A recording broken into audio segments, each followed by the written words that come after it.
It is truly my honor to introduce our speaker, and I believe I gave the secret away earlier, Kailani Jackson, and email let you know as well. She's here to share her wisdom and her beauty, and her topic is, are you living the life you envisioned? So please help me welcome Kailani Jackson.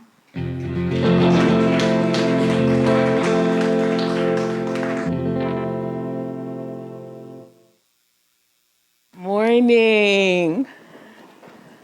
I'm so excited to be here with you today. I just want to say before I start that I appreciate so much each one of you and how you love me and care for me and make me a part of your family. I don't want to start crying. I feel it. But I just want you to know how much it means to me. It means everything. You're my family. And I want to thank Reverend Blaine, who's not here, for this opportunity of just trusting me to deliver this message to you. It is a message that I live every day, and it's a message, a question that I ask myself every day. Am I living the life that I envision? And the song I chose, Keep Loving, really just brings together what I envision.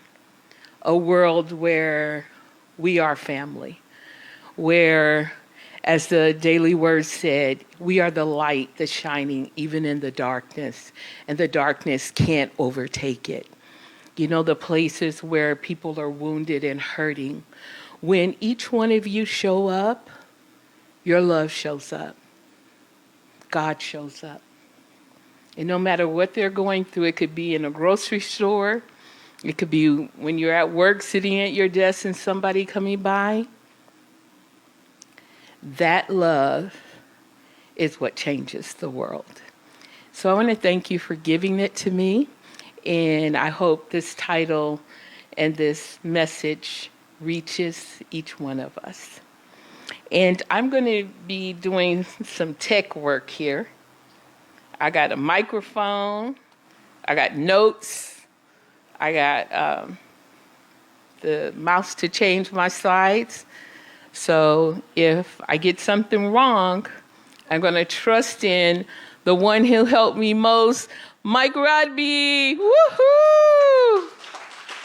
Who helped me get this together, because I believe it's so important to just, as we go through talks, to be able to share things that convey the message.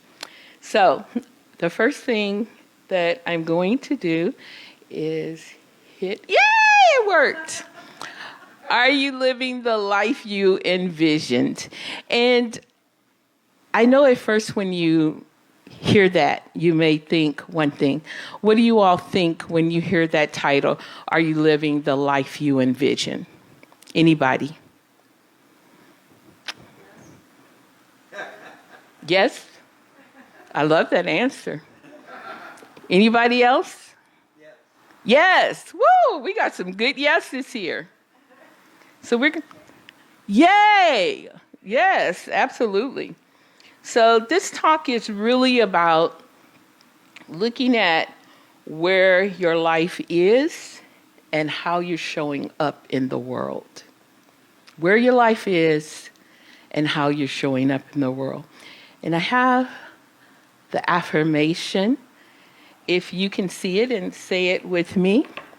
It says, today I reimagine and recreate the life that honors my soul's highest fulfillment as the one presence and one power moving in and through me emerges as light and love in this world. And so, as I said, I ask myself this question every day, sometimes, many times in the day, and there's a reason for that. I recognize that I have more days behind me than I do in front of me. Anybody ever feel that way? And so, all right, we have a never. I feel like my life is a gift that God and I decided that on August the 1st, 2021, I would still be on this planet. That was something he and I conspired. And I don't know if you believe that about you, but I believe that we conspire with God for our time here. And we show up. And we show up with purpose. We show up with a destiny. And it's not just about our job or how much money we make or if we're married or not married or have kids. There is something bigger than us, right? And so that makes me live with an urgency. I meet some people and they say, why do you always have a smile on your face? You don't have any trouble? You don't have any pain? You don't have any problems? I say, absolutely. I have all of those things multiplied at times. Absolutely. But my mom gave me a gift, and I've shared this with many of you. My mom was sunshine. I don't care if it was dark, night, cloudy, whatever. When my mom showed up, the room lit up. And the last year of her life, as she was suffering with cancer, and we didn't know that she would soon pass away, transition. In those quiet moments, my mom lived with me and we had those nighttime talks. I asked my mom one night, Mom, why in all the 81 years that you have lived, even dealing with cancer and all that you're dealing with, you're still that light? And she said, you know what? It was something God gave me. That wherever I went, I could make a difference. And she did. And when she transitioned a little bit before then, she passed that gift to me because I was not one that would walk around saying hi to everyone. I wouldn't care too much if you were encouraged or inspired or felt good about your day.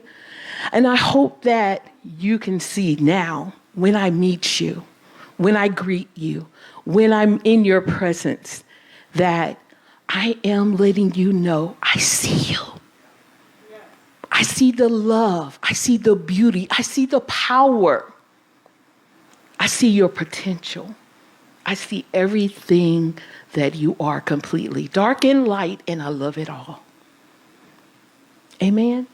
That's what I envision being in the world. That's what I envision.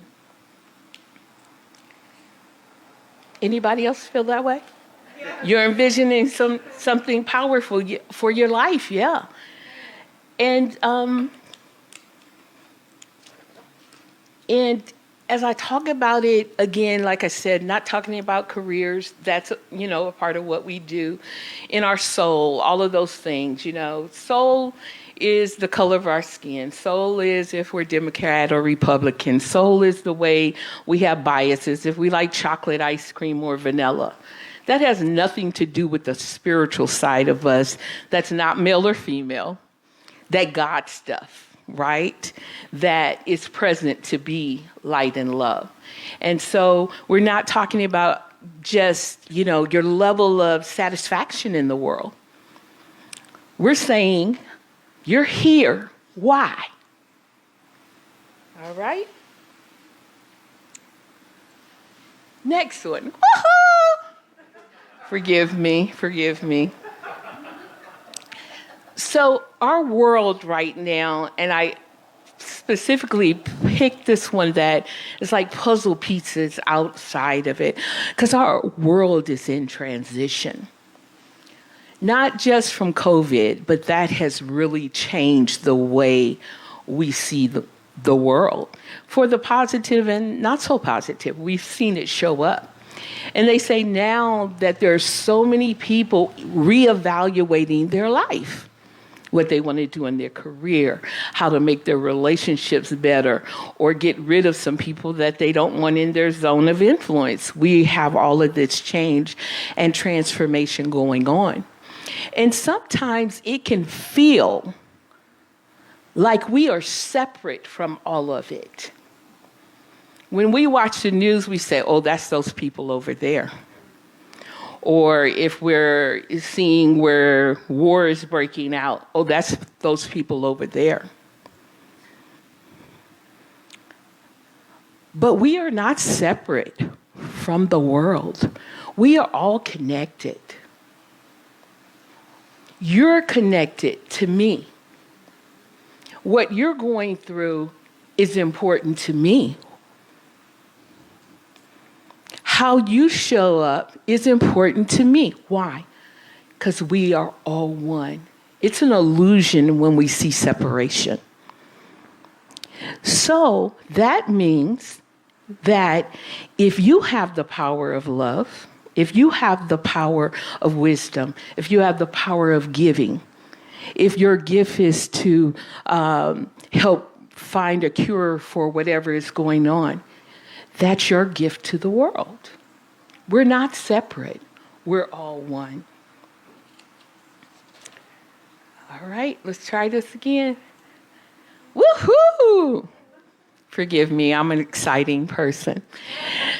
So when we were children, we had two very important gifts, tools, that we used to envision and create the world we wanted to see.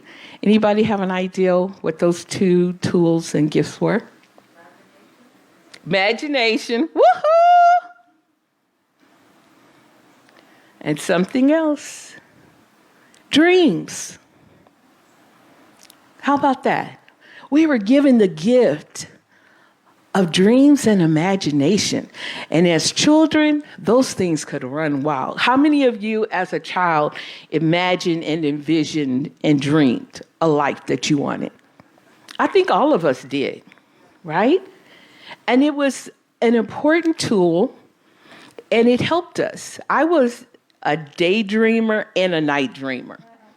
I had them both going on. I was busy 24 hours a day, communing with the sky, didn't understand about God. I was a little girl and would sit outside and question and ponder the important things in life while the other kids were playing with dolls. I never did that. So that mind was very imaginative. And in my mind, when I created great fairy tale stories. The books I read helped me to do that. I was like, yeah, I was living with princes and in castles and floating around the clouds and doing all of that. And then life happened. Yep, kind of grew up. And with life happening, I never had that prince come in on that white horse to rescue me. I never grew that long golden flowing hair to escape like Rapunzel did, right? And I never had 7 dwarfs befriend me and hide me away from danger. I did not have that. My fairy tales were not coming true as I had imagined. And life happened. There were great times and joyous times. There were times of disappointment and great failure. I had all of those. There were dreams fulfilled. There were dreams deferred. And there were dreams that were completely shattered and broken. But you know what? I learned some lessons from all of those. I learned that I could make mistakes and recover. I learned that I could be healed from the greatest pain. And I learned that with my most devastating losses, I could get up and start again. Right? So sometimes our dreams are changed. Sometimes they're sidetracked. Sometimes our plan. Most of you know about my plan of my education.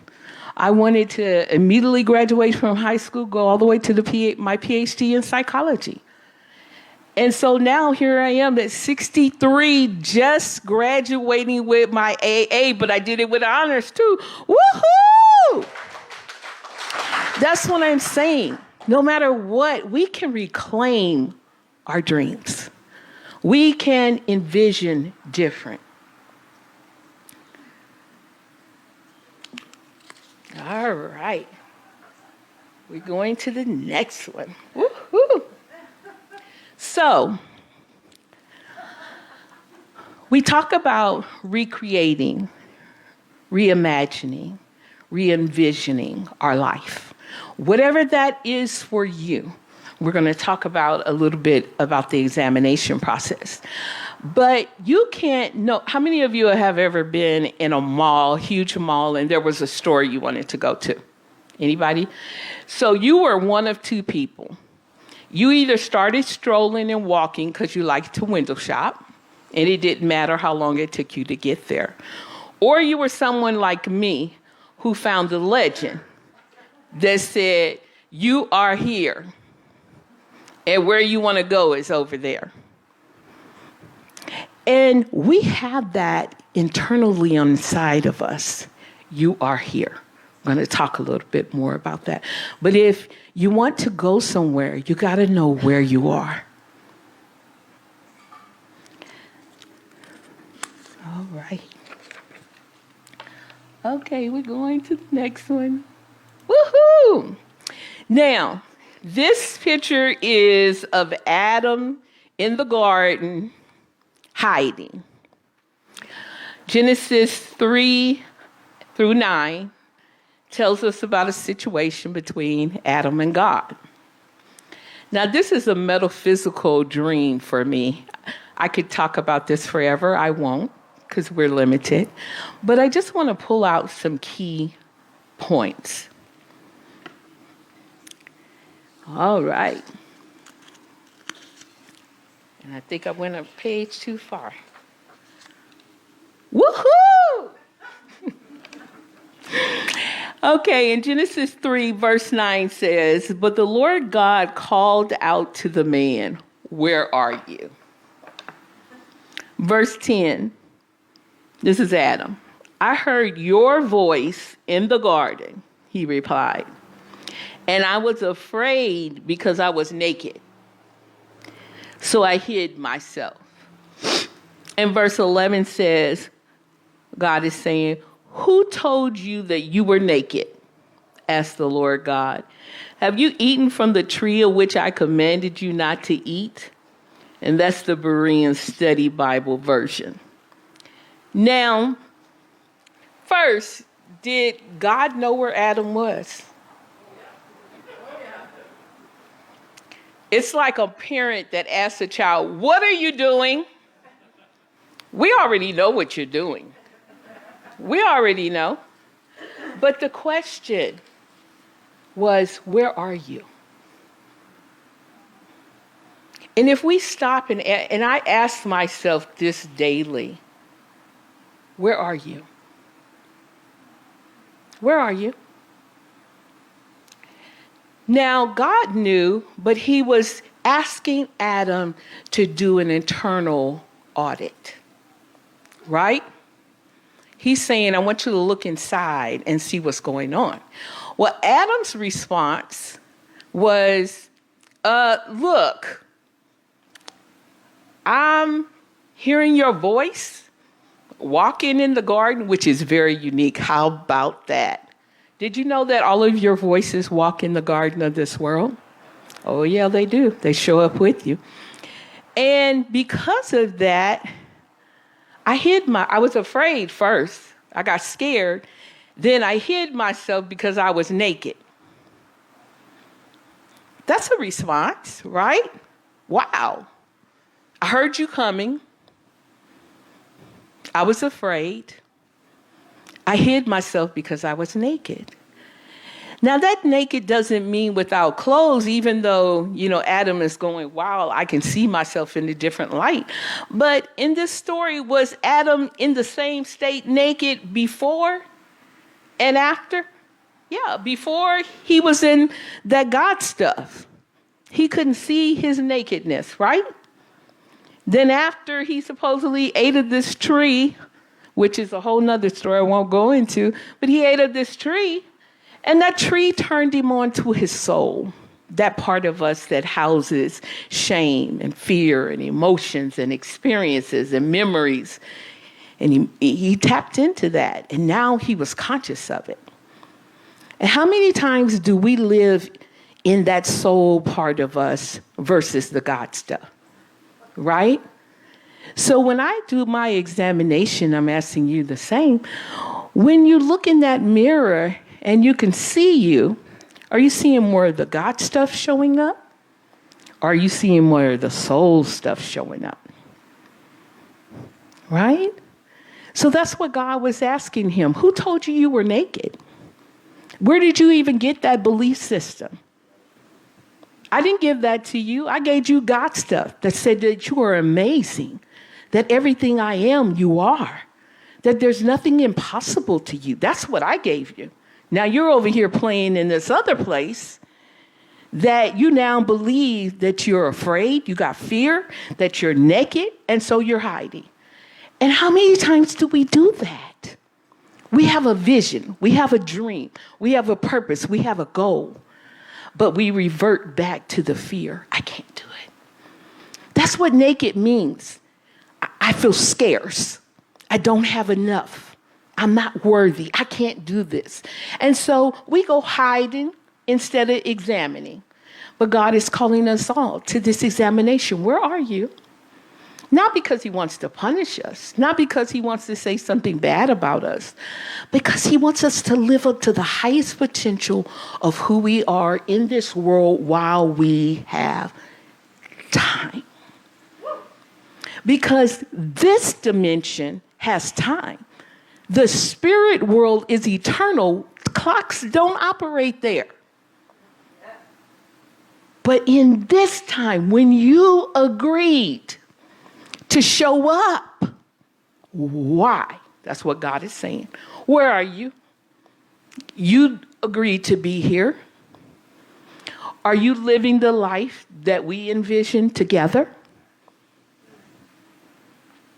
And if not, he's calling us to do what? Audit and get it right. Make the books right. Make the books add up correctly. Right? That's what he's talking about. Okay. Let me move on. Let me see if I can go to the next one. So this hiding thing, it's an opportunity for all of us to check ourselves because it keeps us from living the life we are envisioning if we feeling naked and afraid. So we want to deal with this. Now, this is what Dr. Ernest Holm, who was the founder of the Church of Religious Science, this is what he said.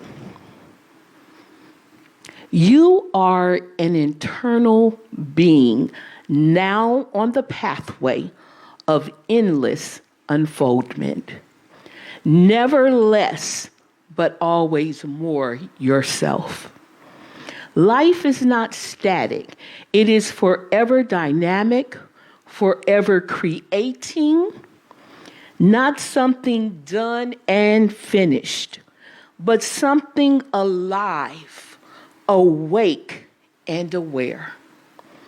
There is something within you that sings the song of eternity. Listen to it. Wow. Life is not just this one thing, and you graduated, you got a degree, or you got this job, or you married this person, or you had these kids, you got this amount in your bank account, or don't have it. He said it's always changing. It's alive.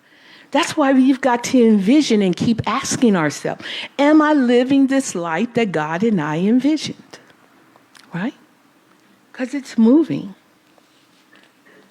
So what do we do when we know, let me see if I missed a page. All right. We know that there's more. And not more as far as dollars in the bank or little physical things, but we know there's more. How many of you know there's more? I think everyone. We know there's more. And it's the more that I strive for. Because again, I am alive today, August 1st, 2021. We all know people who transitioned, who are no longer here. They left their mark, right? We're leaving our mark. When we're gone, what are people going to say about us? Did we do what we envisioned? Our purpose. And so as we begin to look at this and do our self-examination, we have to ask ourselves some questions. Are we recreating an enduring legacy in this world? That's my only goal now. Yeah, I'm doing my degrees. I'm going all the way to the PhD. That's by stuff of my dream. But I want to live a legacy of love, of caring, of showing up. That's why. And this is what Reverend Kathy Beasley said about our God presence in the world and our reimagining. It is only the imagination that can change the heart of humanity and lift the soul of the world beyond its many attachments. Our capacity to embrace possibility is linked to our ability to imagine something other than what is before us. Sometimes our journeys of life take us back to places that we have long since departed, and other times it takes us closer to the moments and ideals that were never fully realized. She said it. That's it. We look at the world. If we want change, we have to be that change. We have to envision that change. So I'm getting close to finishing. There are 4 things that I think are important that I do daily. Some of you may not want to do it daily. I do it daily because it's very important to me. I don't know how many days I have left. I don't know how long I'll be able to see to even do things like this, you know? I'm grateful for my one eye that I can still see from. But I could lose that sight at any time. I'm always conscious of that. So I live being busy with the things that I want to do. So the review process is sort of what God and Adam was doing. It requires us to look at the things that God and you envisioned, or the things God and I envisioned doing, and do that audit and see if we're completing them. Then, that's a hard thing. I don't want to make it easy. It's very hard and it's challenging. That's why a lot of times we don't want to do it, but it's important. Second thing is release. Whatever is coming up in that audit, we got to release. There's ways to doing this. I don't have time to talk about each one of them, but there are ways of releasing that. And that's trusting in the God stuff and letting go of the soul stuff. And whatever is, and then being okay and doing what we can, but releasing, right? The third thing is to recognize. And in that recognizing, it's very important. What are we recognizing? We're recognizing what the vision is, and then we're recognizing our God stuff that gives us the power to do it. And Dr. Michael Beckwith, this is something that he said about that. We are unlimited beings. Did he say we're limited beings? Did God say to Adam, you're limited? Yeah, You're in lack. You're afraid. I see that. You're naked. Nope. You are unlimited beings. We have no ceiling. Woohoo! The capabilities, talents, gifts, and power that are within every single individual on this planet are unlimited. So that's what we got to recognize, that whatever our vision is, we have everything we need to accomplish it. So we recognize that. And the fourth thing is, after we've done those three things, we've got to re-envision again. We've got to ask ourselves, what is it that you're envisioning? We don't get do-overs. We get do-nows. No do-overs. We can't go back and undo, right? But we can have a do-now. If we weren't a great parent, or we weren't a great friend, or we weren't, we did some things in darkness that hurt, we can't go back and fix that. But we can do it now, right? We can change some things. All right. Woohoo! Next thing. Yeah! Thank you, Mike! It's working. All right. We're about to wrap this up. Noted motivational speaker Les Brown said these words, and I heard these words about 25 years ago, and they changed my life forever. And I hope they settle in yours as well. Oh, I found it again. The wind was trying to blow it away. Nah. Noted motivational speaker Les Brown said, "The graveyard is the richest place on earth." Where? Because it is here that you will find all of the hopes and dreams that were never fulfilled. The books that were never written, the songs that were never sung, the inventions that were never shared, the cures that were never discovered, all because someone was too afraid to take that first step, keep with the problem, or determine to carry their dream.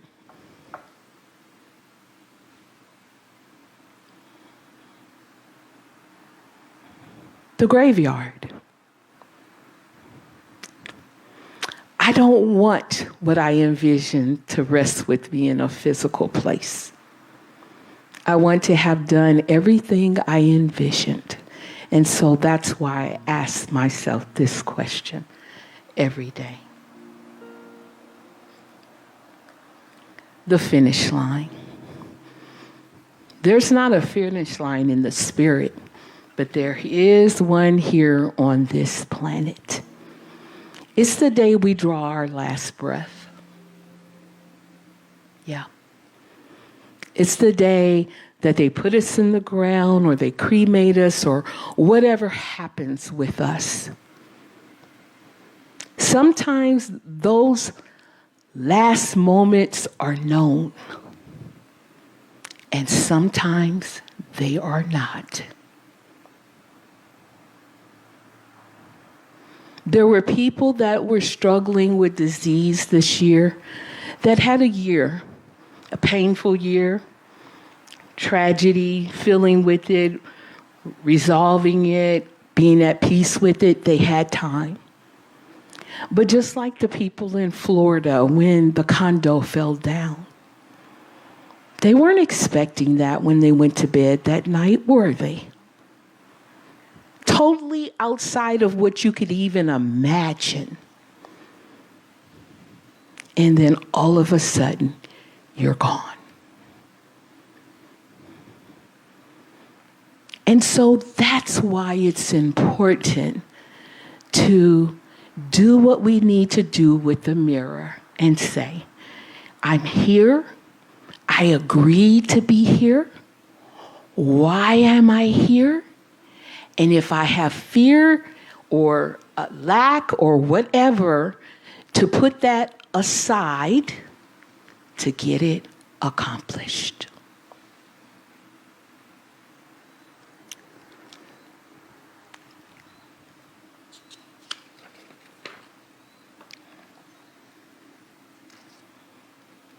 So if you would, again with me, hopefully I can put it back up. Yes, I did it! If you would say this affirmation with me again and know that you have everything you need to re-envision, to do it again. Until your last breath, you have that ability. So let's say this together. Today, I reimagine and recreate the life that honors my soul's highest fulfillment as the one presence and one power moving in and through me emerges as light and love in this world. Yes. If you would close your eyes, or if you choose, take some deep breaths as we go into meditation with a grateful heart, with a heart that is alive, awake, and aware. Today, I reimagine and recreate the life that honors my soul's highest fulfillment as the one presence and one power moving in and through me emerges as light and love everywhere I go. Most amazing Spirit, I now immerse myself in your light within me.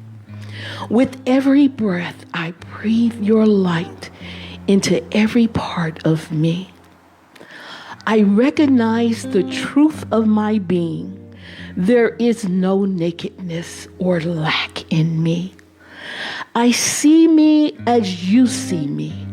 I embrace this truth in my heart as you light my mind with the right choices. Mighty currents of your presence in me minister to me in every needed and desired way. In the quiet, I listen for your still small voice, guiding my thoughts and my steps. I affirm I am open and receptive to knowing and living from the divine power in me. And so it is. Deepest mahalo, Kailani. That was brilliant.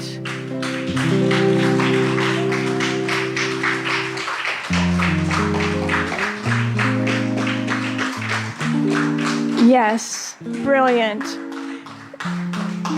Mahalo for living the life you envisioned despite the obstacles and challenges you've encountered. Mahalo. Please take a moment to prepare your love offering. This is a very special time in this service because it's our chance to give back for today's service, for how we're nourished by this church on our spiritual journey, and to ensure the flow of abundance in our lives. Saint Francis of Assisi said, "For it is in giving that we receive."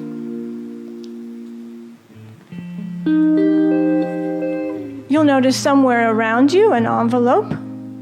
It would be helpful if you put your offering, your love offering, into that envelope, and someone will be around to collect that. And deepest mahalo, thank you so much for contributing to Unity Church of Maui. We'll say our prosperity prayer together. And since we don't have it on a monitor for you at the moment, I will read it one half at a time. And then you can repeat. Through a grateful, giving heart, my mind and life overflow.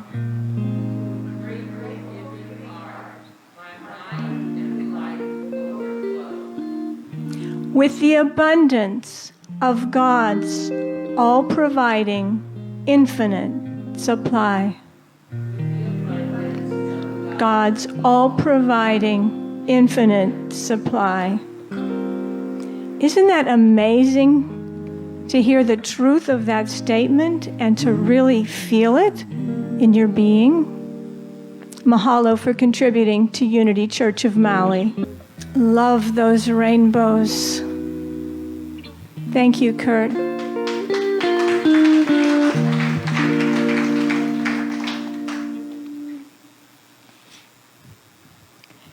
And we bless our offering that is already on its way out into the world to heal the world to a deeper place than ever before and to continue to support us on our spiritual journeys.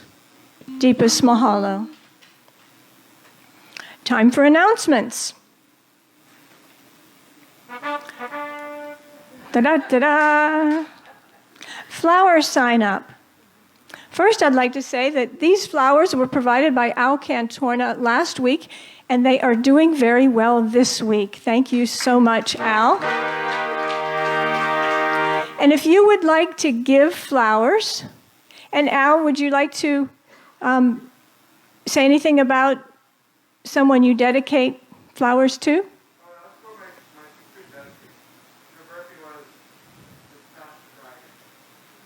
Great. Al's sister. And if you would like to dedicate flowers to someone special or to an amazing vision that you have, then the sign-up sheet is on this table just inside this door, the welcome table. You can do the flowers next week or any Sunday you choose. After his well-deserved vacation, Reverend Blaine will be here next week to deliver the message. Yay! Unity Shuttle Campaign. Thanks to everyone who contributed to our Unity Shuttle Campaign. We raised $10,000 to get a new van. Yes, mahalo for your generosity. If you enjoyed our service today, you will find more Sunday talks and music on Unity Church of Maui's YouTube channel. And some of the talks, and sometimes the whole services, are on Unity's Facebook page. And Marlene, mahalo for doing your job so well to get our Facebook page very active. If you haven't visited it in a while, it is quite amazing, and there's lots of inspiration and affirmations that Marlene creates. Mahalo for that. Any other announcements? Great. Now it's time for our prayer for protection. The light of God surrounds us. The love of God enfolds us. The power of God protects us. The presence of God watches over us. Wherever we are, God is. Mahalo for joining us today. Have a great week. God bless you, and aloha. Where I live, they're all raised.